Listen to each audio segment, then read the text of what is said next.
New ways an Apple Watch can help with your health. Welcome back to Techstination. I'm Fred Fishkin. Joining us from Apple is physician researcher Dr. Rajiv Kumar. Hi, Dr. Kumar. Hi, Fred. Thank you for having me. Oh, a pleasure to meet you. The evolution of wearable technology is continuing, now offering more real world health insights, it seems. Tell us about hypertension, what it is, and how Apple Watch can help to detect it. Sure. Oh, hypertension is a reflection of how our heart is beating over time. So our heart is a muscle that pumps blood through all of our blood vessels to get blood to every part of our body. And as it pumps, it exerts pressure to push that blood through the vessels. The harder the heart has to pump, or the harder it has to work to get that blood through the blood vessels, is called blood pressure. And if we have high blood pressure over time for a number of reasons, that can start to change the architecture of the blood vessels, how they expand, how they contract, how the blood flows through with each heartbeat. And those chronic changes over time is what defines hypertension.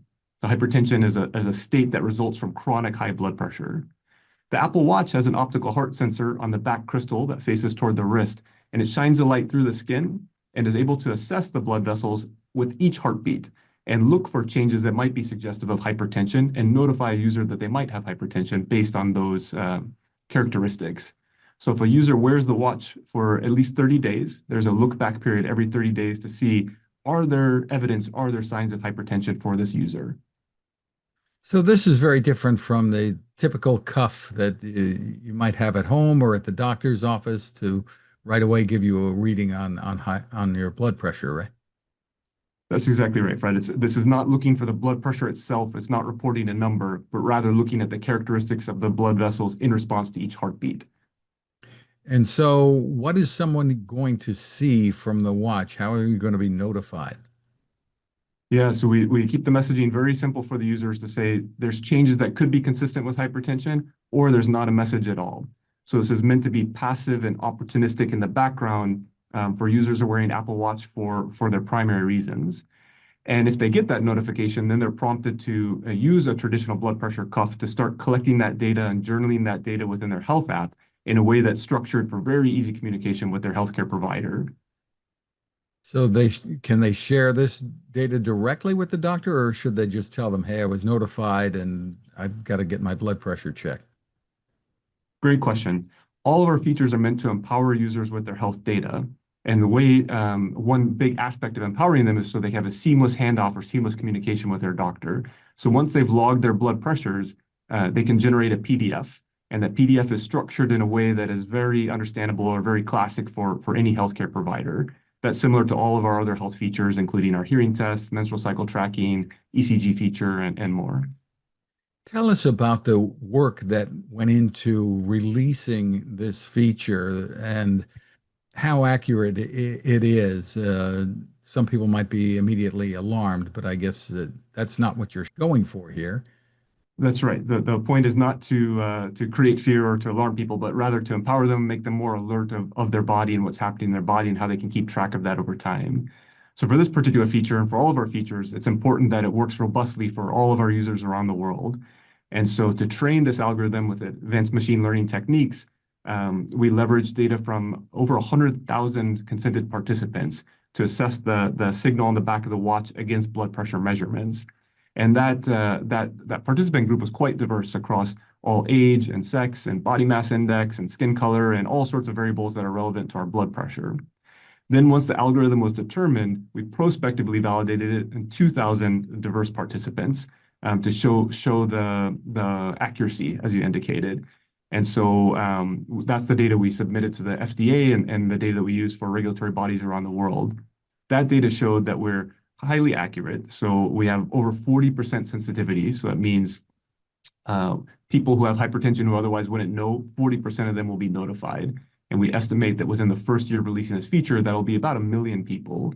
And then our specificity is also quite high at about 92.5%, meaning if there's a lower false positive rate, meaning if someone gets the notification, it generally is very actionable.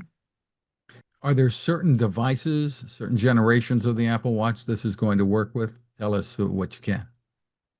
Yeah, absolutely. So it's on the Apple Watch Series 9 and later, and then Apple Watch Ultra 2 and later. The real value of this is you go about your day, and most folks, I suppose, aren't getting their blood pressure checked on any regular basis, even though there are devices for the home. There's the drugstore has the cuffs, certainly the doctor's office, but it goes unnoticed among many people, I suppose.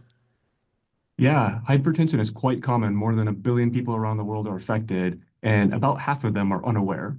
And as you said, Fred, it is highly accessible to get to blood pressure cuffs. We're meant to be screening as adults annually, either with our doctor or in the pharmacy, or even checking out a blood pressure cuff from our local library. But most of us don't do it for a variety of reasons. Or when we do it, it's a single point in time, which might be a point of stress, or we might be seeing the doctor for another reason, like an illness. And so about half of people with hypertension just go sort of living their lives unaware.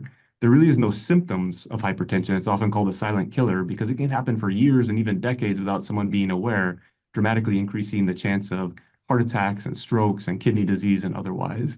And so the goal for this feature is to, as you said, be in the background, and look for those changes in the blood vessels over time, and then make someone aware that it's happening so that they can take action.